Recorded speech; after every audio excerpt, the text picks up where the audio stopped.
So, hello and a very warm welcome to my new masterclass. I've not run this as a standalone session before, and I hope it's really helpful because the idea behind it is to bring a bit of sort of a practical element to strategy. And I know for some of you, you'll think, well, that doesn't go together, Kate. Strategy is sort of theoretical and coming up with ideas, and I really get that, but partly I really get that because I really struggle with that element. It's sort of write a content strategy. And it's like, well, how do I be strategic? What does that mean? And so this is what today is all about. It's about sort of connecting the content, the marketing that you're doing and looking at it from a different angle, a strategic angle, but in a really practical way, which is basically getting your buyer from knowing you exist through to actually buying from you. Okay, so for those of you that don't know me, my name is Kate Llewellyn and I run the Content Consultancy. I've been in business for, is that just someone coming in? I have been in business for over 9 years now, and let me just let this lovely person in, sorry. And I love what I do. I started out very much as a content writer. I worked with professional corporates and writing content on their behalf. I worked a lot with website designers, writing website copy, blog copy, long form content, basically. And then after a while, after COVID, the good old pandemic story, I realized that there are a lot of people out there that I was going to say couldn't afford to outsource, but that was only part of the story. A lot of them didn't want to. They were actually quite happy doing their marketing. They quite enjoyed creating their content, but there was always that horrible question of like, how should I do it? You know, how can I do it better? And so I set up to support more small business owners, solopreneurs to actually do their content for themselves. And rather than having to go down the Google rabbit hole, and the AI rabbit hole now still exists, I was there to kind of cut through the noise, to do all the research, look into the best practice, stay on top of all the algorithm changes and whatever the social media platforms have decided was best at that time, and support people to do their marketing and to basically filter through and give them some guidance. So that led me to setting up the Content Club. That was 4 years ago now, and we've actually just rebranded the club to be called the Confident Content Creators Club. And the reason for this is that I had wonderful success, I will say, with many of my clubbers. They would come in, they would create a plan, they would implement that plan, their marketing worked. But for a minority, for some reason, the planning would happen, only some of the implementation would happen, maybe not all of it. And it wasn't working as well as they hoped. And I couldn't get to the bottom of what the difference was, like why it was working for some and not for others. And so I went into researching and investigating all last year. And basically it turned out that it was more of a mindset issue. Although they would say to me, oh, I just don't have time, or it wasn't about that. It was about the conviction. It was about the confidence to, do what they planned, because planning is safe, right? Doing the plan is really safe. And the other element of it, what I like to call the prequel, is the content clarity. It's that strategy piece. It's that knowing why we're doing it and believing that it's going to work. And without that, again, it's really hard. We are solo business owners. We've got lots on our plates. Sitting down to write that social media post, to update that website, it always falls to the bottom of the to-do list because we don't have the conviction into why it's really important. And that's what brings me, to where I am today. So let's start talking about strategy. So I hate to start with the negative, but I think, I kind of want to hit home. This is what I'm seeing again and again. And as I said, it's what came out in my research with the Content Club. A lot of people run a business. Brilliant. And day to day, they've got their aspirations of what they want their business to look like. And that's, absolutely fine. Then, sort of in a completely different headspace and in a completely different set of, jobs to be done, we have our marketing. And we're doing the launches, we're doing the campaigns, we're sticking out the social media posts, and that's brilliant.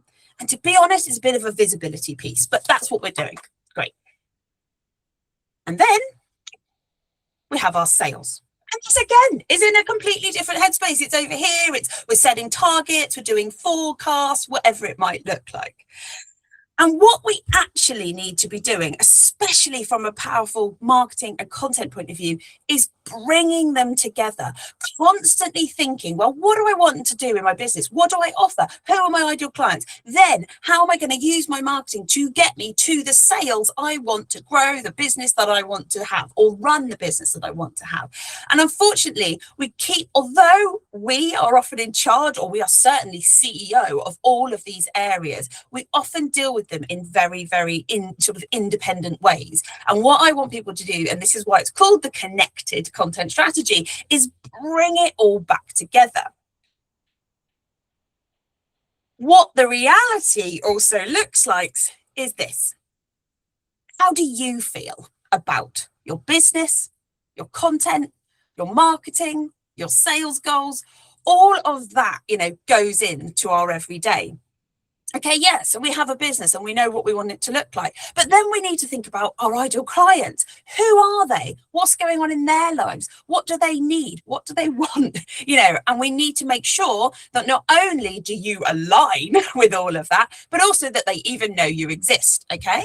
And that's where, the marketing is really important, definitely. But the content, the actual stuff we're going to do, what I like to call the content treadmill, those ideas, the platforms where we publish our content, the actual content we create, all also needs to be connected. It needs to align. It needs to make sure that you, the person right at the beginning, feels really confident doing that stuff. Where you've got that conviction in what you're creating, that it aligns with your ideal clients, and that they all love what you do, and they know where to find you, and they're hanging out where you're putting your content.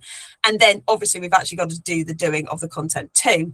And then obviously, as I said, we've got the sales, but actually, it's all very well having something to sell, but we need that next step as well of making sure your clients actually buy from you. And sometimes, a lot of it, no one wants to buy, or my marketing's not working.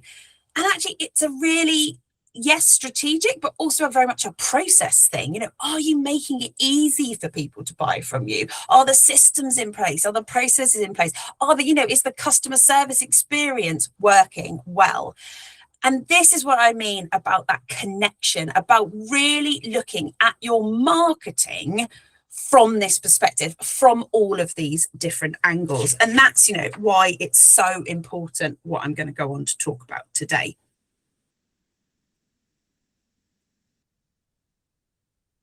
So I'm just going to double check I've not missed anybody. So what does this, I mentioned at the beginning about bringing in a practical element.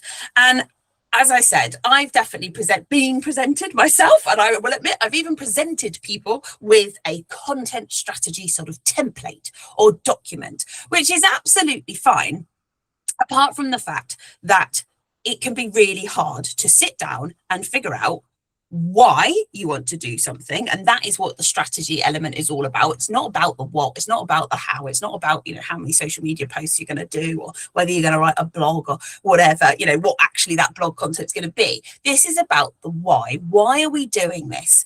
And, what do we want it to achieve for our business? What do we want it to achieve for our sales? So I think, as I say, just presenting you with some kind of template or document can be really, really hard. So I get you to take a step back and assess your content in terms of what it should or can achieve for you. And this is why I talk about pathways to purchase, because I think it's a lot easier to visualize a pathway and then figure out the content that we need. So what sort of pathways am I talking about?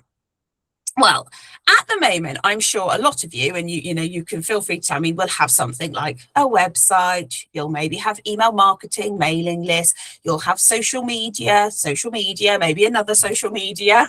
It's very normal. You might have things like lead magnets that you use to either help people to get onto your mailing list, or maybe for some other activity, or you also might be attending things like networking. And there are obviously lots of other marketing activities that you could be doing as well.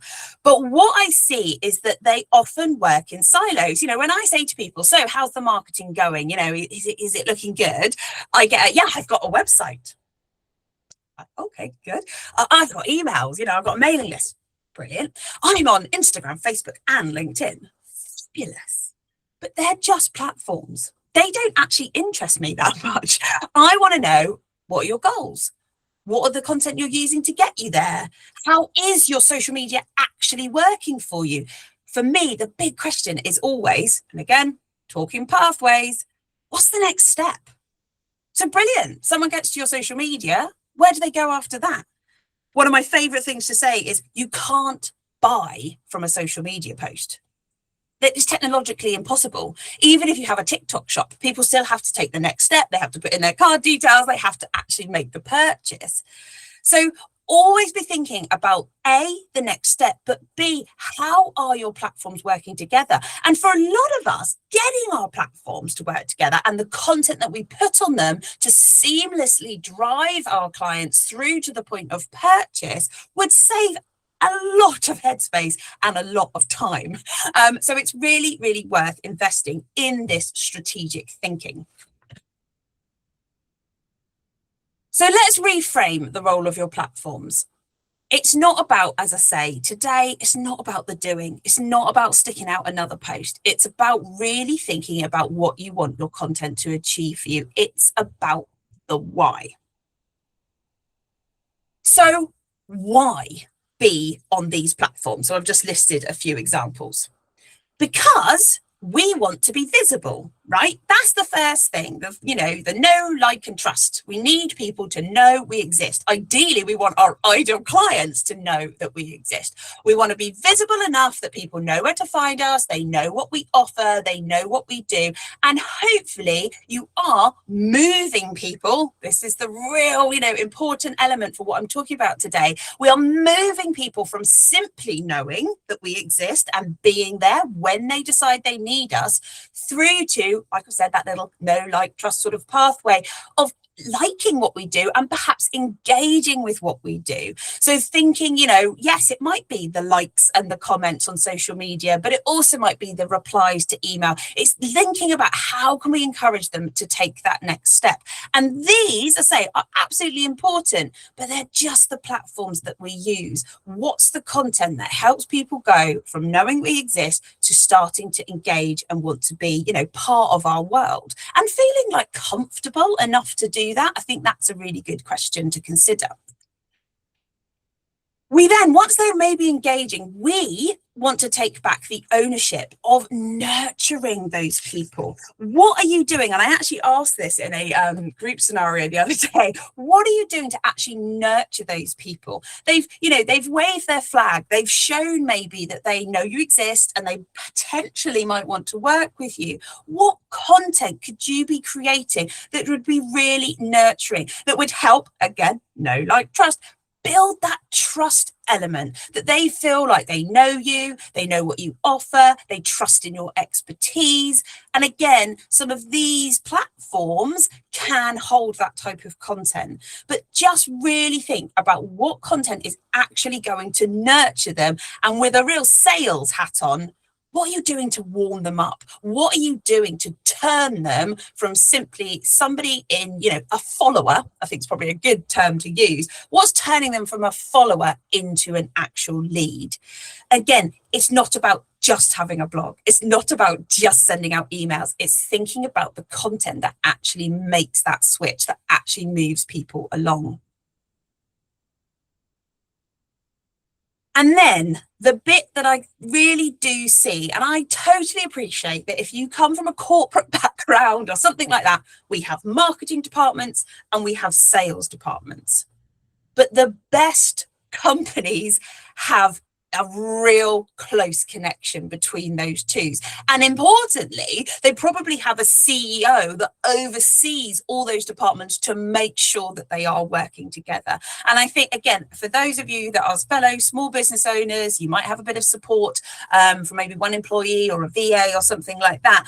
This is where we need to keep the hat on of being that sort of CEO, of looking and going, well, okay, I'm doing all the marketing and that's great, but I need to turn those people that know I exist into leads, and then I need to make the sale. So again, think about, and for any of you that the word sales or selling gives you the ick, think about just helping your clients to buy. That's all we're doing. And from a content point of view, what can we create to make the purchase easier? And again, these are some of the platforms and the tactics that we can use, that we can then host that content that's going to help people to go to make their, make the first sale. And through to, obviously, if you want to, and if your business structure has this, maybe the upsale as well. This is a series of steps, as you can see, and it just can be a great way to assess those different platforms that you're using, but most importantly, the content that you're putting on them, that you're publishing for them. I mentioned in some of my advertising that I would mention AI, and this can also be a really helpful thing if you are using any AI to generate your content. Being really clear about the purpose of the content is a bit that I'm seeing is missing when people are using AI to help them. They're asking for just 10 posts on a certain subject or something like that. But what they're not doing is richly prompting the AI to explain, this is what I want to happen to the client or to the reader. This is what I want the outcome to be. And as I've mentioned, this is what the next step should be. How can I help? How can the content help that? So that's obviously all quite high level, and I hope it helps to explain where I'm come from when we're starting to think strategically. What I thought I'd do next is I would give you, as this is a masterclass, I would give you a bit of a guide on the how. So this is how to build a connected content strategy. And what's really nice about this is you can sit down, an hour or so, get a big bit of paper and work through this yourself. And actually, it's a really fun activity to do. And when I do it one-to-one, it's amazing what comes out, what people have forgotten about, and things like that. So let me just step you through it. And obviously, all of you will receive the replay. So if you wanted to sort of go through the steps that I'm going to take you through, you can go back and just work through this yourself. So step one is basically what I've just been covering. So start to categorize the content you create, the marketing you do, by what you want it to achieve. So here's a just really basic example. So you can have 2 columns. You can have 3 if you like the idea of sort of going down right into the nitty-gritty of engagement. But personally, I think most businesses, this is a really nice way to just divide up the content and the platforms that you're using. So what are you doing? What platforms do you have for your visibility? What is making sure that people can find you, that they know you exist, and things like that. This is obviously a really simplified version. Some people have lots and lots of examples. And the other thing to say as well is that you can break this down. So you could go right into all of your different social media, the different platforms, but also, and all the networking that you do or what have you. But you could also even go further to talk about the different types of social media that you create. So a reel or education posts, engagement posts, those kinds of things as well. So you can go as deep as you want, but start to look and think, what really works for me from a visibility point of view? And just to say, there might be a bit of a crossover. A website, for example, may well, offer lots of elements, and that's great. That's why they're brilliant. The functionality of them allows you to do this. And again, this is where you can break it down a bit more. I've put here a website /SEO because what I'm thinking about from a visibility point of view is when somebody says searches via Google for what you offer, that is the visibility. You hopefully pop up and people will find you. Whereas obviously maybe if you have website with blog or landing pages, or even quizzes and downloads that people get through your website, then a website may also appear under the nurturing category too. But this is a really, really simple kind of just getting out there. What is that kind of that early stage? If you think about sales funnels, if you've ever done anything like that, what are we doing? What do we have in our arsenal that is both, really, really focused on making sure that we are visible and also starting to nurture and encourage people to take the next step? And that's what the 3 little circles I've got on the edge I would, if I twist my arm, they are nurturing activities, but I've put them just slightly into the next step, which I'll show you in a second, because we are asking people for something here. We're probably asking them to sign up. We're asking them to give up their time. So although we're not maybe asking them to part with money, we're certainly asking them for that sort of next step of commitment. So step 2. Now we want to align, just going right back to what I was talking about at the beginning, we want to align our content and our marketing with our sales content. Now, obviously, I've seen from the chat, you guys do lots of different things. And so the last 2 columns might look slightly different for you. You might have like a low ticket and a high ticket. You might have sort of one-off versus retainer. You might even have more of, for those of you that sell products, it might be more those kind of intro, as a low ticket, cheaper products versus higher products, or multiple products, or whatever it might be. But have a think about, what are the first sale? What is a lot for your, go there, have a look back at your ideal clients, people who've bought from you. What is the first, what's their kind of entry point into your world? And then obviously, what would be a wonderful next step? What would be the upsell? Now, this isn't to say that people can't go straight to the high ticket offer at all, but it's just starting to think about that there's often a slightly different course for getting people to those high ticket offers than there is to the lower ticket first sale type offer. But as I say, you can categorize these last 2 as you think, see fit. The other thing to say is that this can be, and especially the next step, can be very much a blue sky activity. So you might say, well, I don't know, Kate, I don't think it often goes like that. I don't really know. Some people come in, they just randomly message me. There's referrals, there's things like that. Fine. Yes, that is how business works. If I could say A plus B plus C equals high ticket sale, I'd be a millionaire. It would be amazing. But it's okay to go, do you know what? I need some clarity. I need to be strategic. So I'm going to set the pathway. I'm going to look at my content and my marketing and take people through from that visibility to buying the high ticket. And this is where I say about this activity can be really fun. I use the term loosely, but it can be really fun to do, because it's starting to go, no, I'm going to start putting the parameters in, the boundaries in. And genuinely, if you don't have a natural pathway, if you can't see those patterns in what's gone before, by putting them in place, you'll often see it start to happen. And it definitely has for me and for my clients. So what we want next then is that we plot, as I've said, it might be for you either your classic pathways that you see all the time, or those blue sky, as I call them, those perfect pathways that might happen. So just to give you an example, someone reads a social media post and it happens to be advertising a lead magnet. And for this example, I'm going to give you an example. Let's say that they are a website copywriter. They've put out a lovely social media post that says, you really need to know the basics of traditional SEO versus AI SEO. And here is a top tip guide. And so those people, they see this on social media, they click on the link, they go to the lead magnet and they download it. By doing that, they are now on this website copywriter's email newsletter, which is fantastic. So they can now nurture them through sending them regular mailings.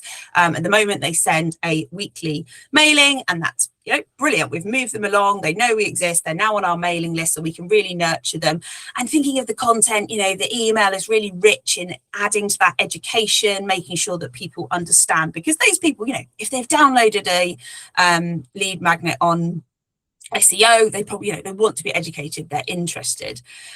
And then in that email newsletter, we're going to offer them a discovery call, because that, for the website copywriter, is the best way for them to understand where exactly they're at. What stage are they at? Do they have a website? Do they not? Is their website performing? All of those things. And following that discovery call, the website person is going to their main aim in this pathway is to offer them an audit of their current website and what's happening.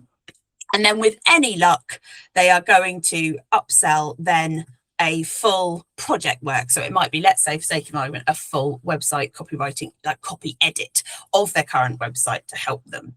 So Obviously nice and contrived, but hopefully you can start to see how you can map out some of these perfect journeys. And obviously I haven't actually included it today because I thought it was a bit confusing, but for some people there are arrows going all over the place, and that's absolutely fine, because this is the first step on that strategy. It's making sure that everything is connected and everything is working together. And what the really powerful bit can be on this is when there isn't an arrow connecting to anything.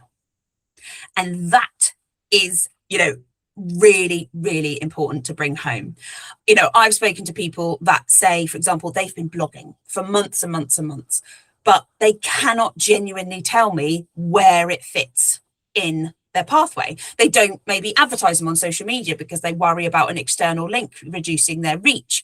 They see, from their traffic that people aren't actually finding them organically from an SEO point of view. The blogs aren't working in that way. And they're just sat there, they've committed to writing a blog once a month, but it's not actually being used. And what's really lovely is this gives you two options. Number one, stop doing it.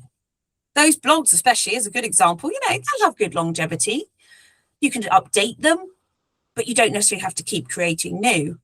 Or bring them into a pathway. Could they save you time? Maybe rather than having to keep creating a new lead magnet every month or every couple of weeks or whatever you've been doing, maybe the blogs could work as effectively as lead magnets. They could be guides. They could even be copy and pasted and created into a kind of PDF ebook or something like that. But this is what the pathways can really show you what's connected, what's working, and also what's basically being ignored or perhaps not the best use of your time. Step 3 is then looking at the actual content, and obviously the platforms of where you're going to publish that content are required. So what I get people to do is to actually take out some of their core pathways. Now, obviously, depending on your time, your effort, your etc., and how many offers you've got, but there's often a lot of crossover. So I often say to people that you basically want 1, maybe 2, 3 at the absolute max, sort of classic pathways that to get to a high ticket offer or to make that sale, and start with that, and then obviously you can always go back, because one of the things I don't think I actually said is this can be such a good way to evaluate how well your content is working. And if you've got a certain thing for sale and it just doesn't seem to be selling as well as you hoped, looking back at the pathways that you've been forming to get to it can be a great way to assess what might be going wrong. So take out just a single, and as I say, blue sky, perfect world, that perfect pathway, and then really start to think about the individual content that you need. So basically you want to be expanding on each of these circles. So what actual social media posts, types, content are you going to have to put out to get people onto these discovery calls, or certainly definitely downloading that lead magnet? What do you actually need for the lead magnet? You might well need a landing page, making sure that it's really clear and easy. It sells what the lead magnet's going to be. It's got a good form that actually works. I did have that one the other day, a form that actually works to make sure that it all lines up and that the names get onto the email list, that you can then ask people or invite them to the discovery call. You might think about, well, once they've downloaded the lead magnet, I want a series of emails that go to people, and each of them, the call to action is to book that discovery call.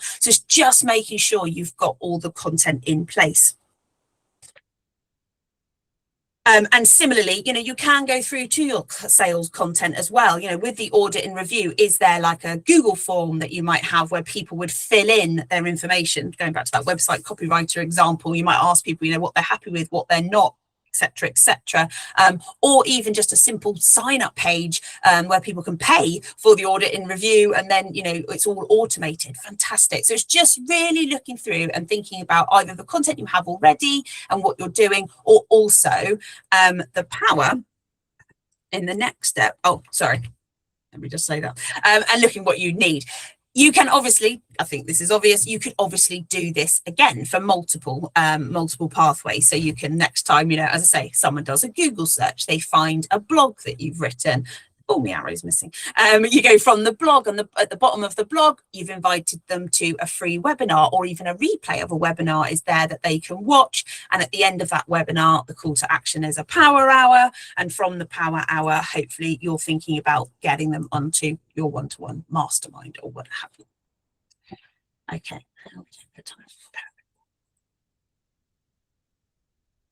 Now, step 4 is my favorite. And I know this is going to sound a bit negative, but I don't want it to be negative at all. Because, you know, in some ways, this is where the power lies. And I think this is where a lot of people, when you feel like your content's not working, people just think, okay, my marketing doesn't work. No one sees me. No one does anything.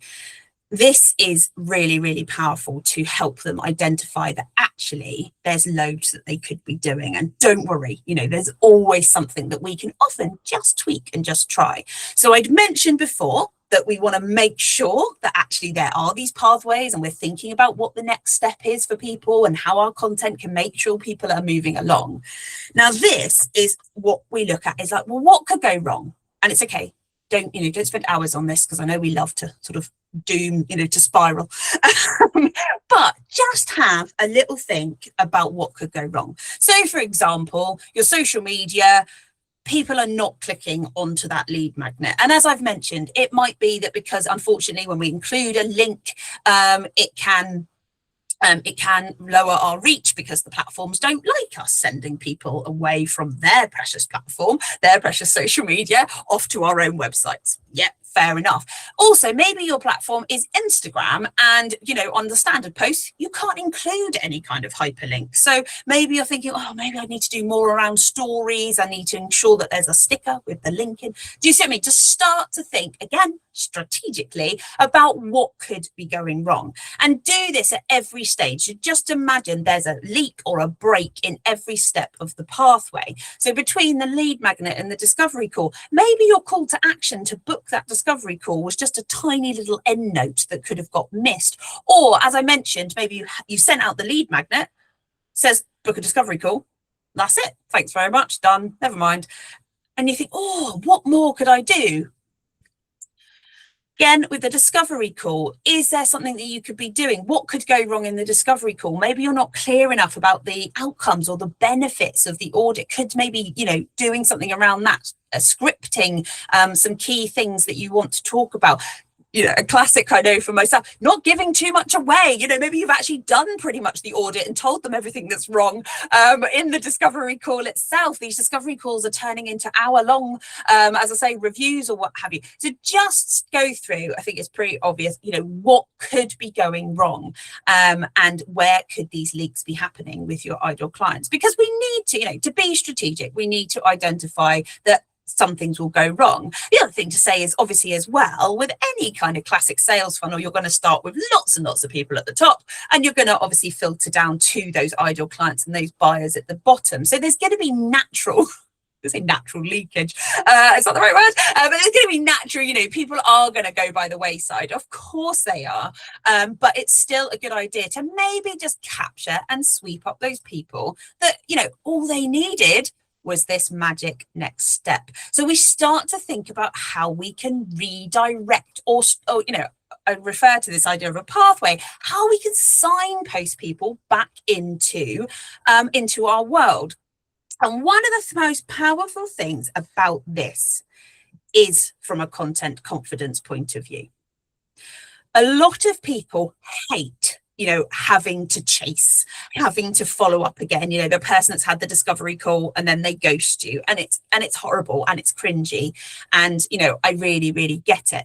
And what can be really powerful is having the content in place that basically you can make that follow-up, that chasing, for want of a better term, a click of a button thing. You don't have to overthink it. And what's really nice is the power of the preparation. Have this to hand. At the end of the day, as I've said, when you've got a huge sales funnel, for most of us solo business owners, you don't want every, 100, let's say a post gets 100 reach, you don't necessarily want 100 people to then buy the product. If you were doing reviews of websites, I'm sure you wouldn't have the time necessarily.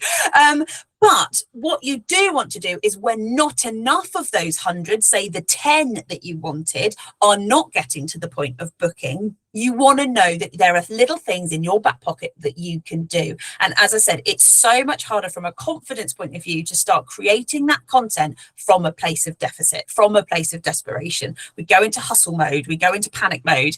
And in terms of pathways and being really clear about what we need to do, goes out the window. It's totally natural. And so the magic step 5 is about having in place those either templates or that content. And again, thinking strategically, when is this going to be useful? When am I going to implement this? When am I going to press the emergency red button? And this is the kinds of things we want to have in our strategy. So not only, the actual what, the content itself, but when do we need to use these, and when's appropriate, and also how often are you ready to do it? Because some people will happily follow up 10, 15 times. Might not be right for you, right for your business, right for your clients. So it's, again, getting that down on paper in terms of being strategic. So examples being, social media, no one seems to be downloading the lead magnet, or not enough that you were hoping to. Why don't we create some template direct messages? We look at who actually liked the post where we were talking about our lead magnet, or even just information very related to the lead magnet, and DM those people and just say, did you know, thanks for liking my post.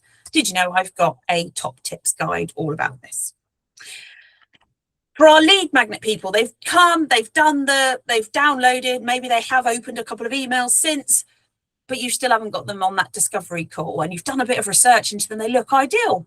Maybe, again, send them a personal email. So rather than your MailChimp email or your HubSpot email, send them a personal invitation. Hopefully you're getting the idea.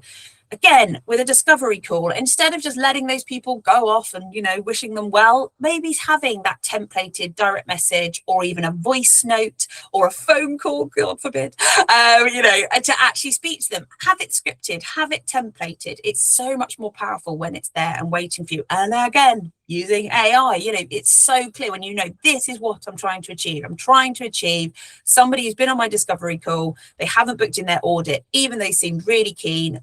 Could you give me 3 or 4 different examples, or even just one template example that I can use to edit and send to them? And then obviously, again, you've got to be really strategic from a sales point of view. This is not to offer all of the time. Please don't go around dropping your prices or anything like that. But, what could you have up your sleeve to get those people to invest in a higher ticket offer, a limited time offer, for example, a free add-on, or, added value in some ways. Again, like I said, this is not to offer to everyone and anyone or at any time. This is for you being really strategic and going, when I need it, when I need to make those sales, this is what I could do. So that's your 5 steps. I hope that really reframes what a content strategy can look like for you, and how practical it can be about marrying up what your content does and what your marketing platforms, can do for you as well. And my recommendation, as I say, is to do this for all of your offers. You can do just, I say, 1 or 2 pathways for each, because it can get obviously overwhelming. And I do recommend that, focus on, 1 or 2 key blue sky pathways. People will come from all different directions. They always do. But for you, it's taking back that control over your content and what you want it to achieve for your business. Let's just wrap up why this works. I genuinely believe that strategy breeds success. When you've got a content strategy, you know where you want your ideal clients to end up. You know how they can get to you and buy from you. And, when you know that, it's so much easier to communicate, to get across to your ideal clients. From that, obviously, we've been talking, because this is a strategy session, very high level. I've talked about social media, having a lead magnet. But when you have all these things in place, you can then step back, and it really helps with your planning. What does this lead magnet actually look like? What am I going to have to do to advertise it? Which are the actual social media posts that are going to be needed. And that's when you can plan. But you can plan in such a more powerful way, right? You've got a really clear goal. You know what the end point is. You've got a really clear sort of, themes and topics will naturally come to you, because you're like, yeah, I know, working backwards, I'm trying to get people to the point of an audit or what have you. What do I need in that process? What content, what plans do I need in place to get them there? You can create a plan. Then hopefully you can implement that plan, because what I mentioned at the beginning, you have the conviction now in what you're doing and why, and you can see those next steps. You can, there's something about the power of just believing that your marketing is going to work, because you've got such a clear pathway. And I've underlined the little A and I. And again, when you've got this kind of clarity, when you know who your ideal clients are, when you know all these next steps, if you are using AI to support you, you're going to be able to make such richer prompts.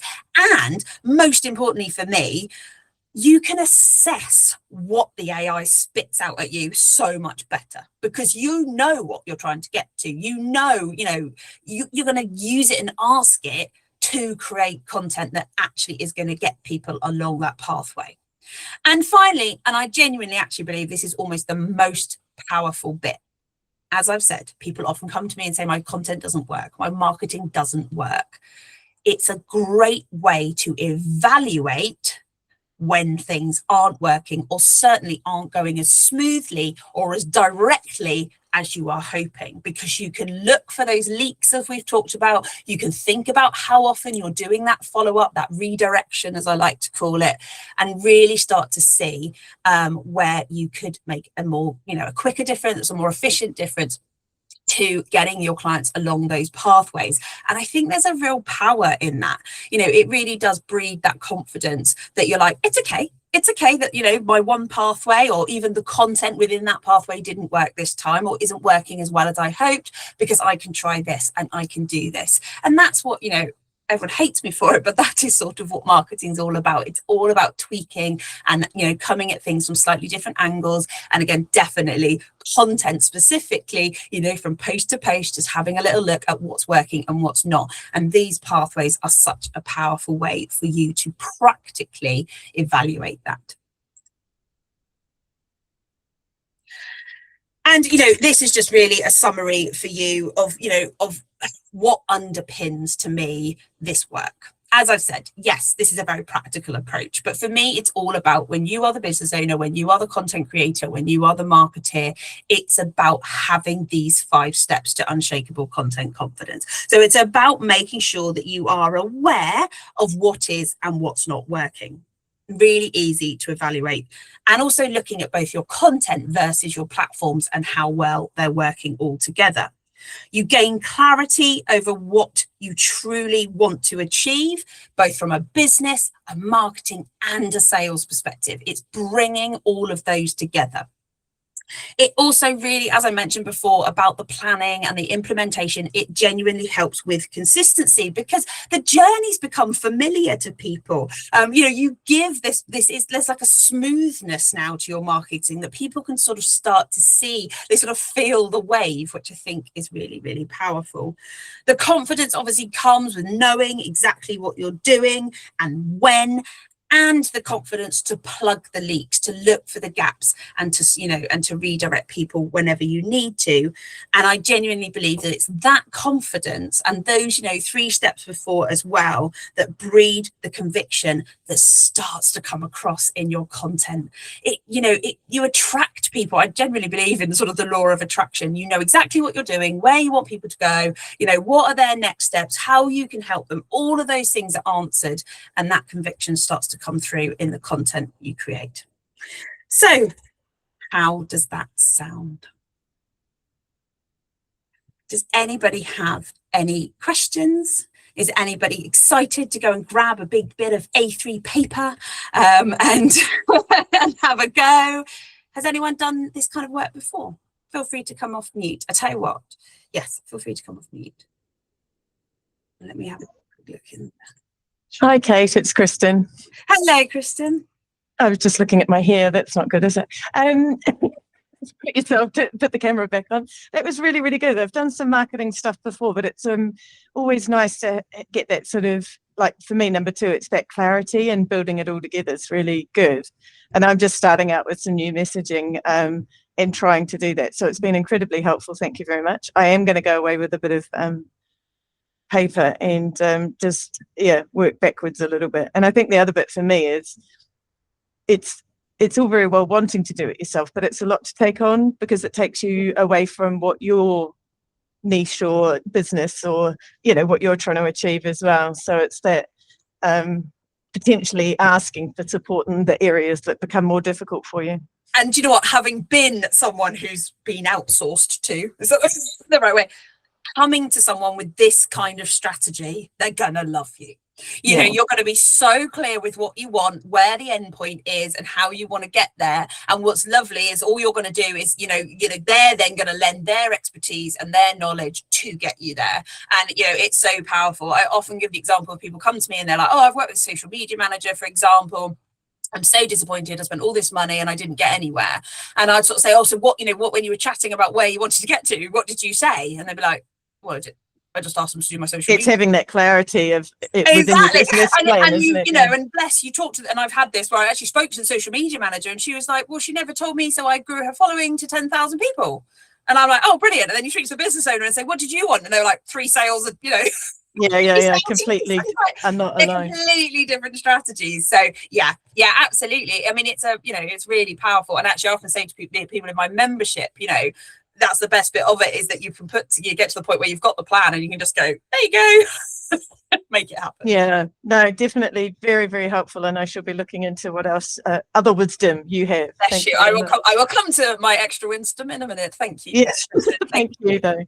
Really good. Any other questions? Any other people feeling like they can't go and do this? Is there anything, because obviously I appreciate it's very sort of very general. Anyone got any concerns from that point of view? I've got a message. Let me just check. Yes, Hannah. Yeah, I will send out the replay and the slides. No problem. No? Thank you very much. No worries. Right, just to finish off then, just so you know, if you would like support with this, and actually don't laugh, look, I've put up here, if it all sounds too hard, then, why don't book a Content Confidence Kickstart session with me? So this is my power hour. It's just £99 and it's 60 minutes and we can really, I can just make sure that you are on the right step. We can have a little chat about what kind of content you're doing from a visibility, from a nurturing and from a sales point of view. As I say, it's 60 minutes, it's £99. You can book directly, so you can pick a spot in my calendar. I don't want to leave you hanging at the end of this masterclass because there is a lot to take on, and the blue sky bit is really great. It's that sometimes it's the next bit that's harder, actually, the planning and the implementation. And just so you know, I always offer with my Content Confidence Kickstart, following my masterclasses, that you are very welcome. That if you then wanted to work with me through my Content Clarity Intensive, which is my one-to-one strategic, where we do all this work together and we get you to that point of having those pathways and the strategy document, and at the point where you've set your minimum content commitment and can make a plan, you'll get your £99 back. For those of you that are interested in doing it in a group format, I know it's a little way away, but actually my next Content Clarity group program, which works really lovely as a kind of mastermind with fellow business owners, starts on the 11th of May as well. But as I say, this is a really nice starting point for any of you that, as I say, might just feel like they would like a little bit more hand holding with what we've gone through today. Okay, I think that's it. Yes, right. Thank you very much. As I say, I do obviously have my community as well. If any of you are interested, in speaking to me about that, especially for those of you that maybe go, do you know, I've got this. Totally got this, but gosh, it would be nice to have some people to do it alongside. Then do talk to me about that as well. But yeah, I would absolutely love, as I say, I'd love to help any of you that are feeling